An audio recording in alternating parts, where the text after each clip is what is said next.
ମା ମା ମୁଁ ସ୍କୁଲ ଯାଉଛି। ଠିକ ଅଛି ମୋ ସୁନା ପିଲା ତୁ ସ୍କୁଲ ଯା। ହଁ ମା ମୁଁ ଯାଉଛି ଭଲସେ ପଢିବୁ। ହଁ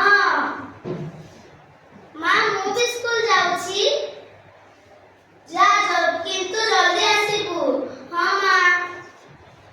ସନ୍ଧ୍ୟାରେ ମା ମୁଁ ଆସିଗଲି କିନ୍ତୁ ମୋତେ ବହୁତ ଜୋରରେ ଭୋକ ଲାଗିଲାଣି। ଯା ସେଉଠି ବ୍ରେଡ ଖାଇଛି ଖାଇଦବୁ ଯା। ଠିକ ଅଛି ମା।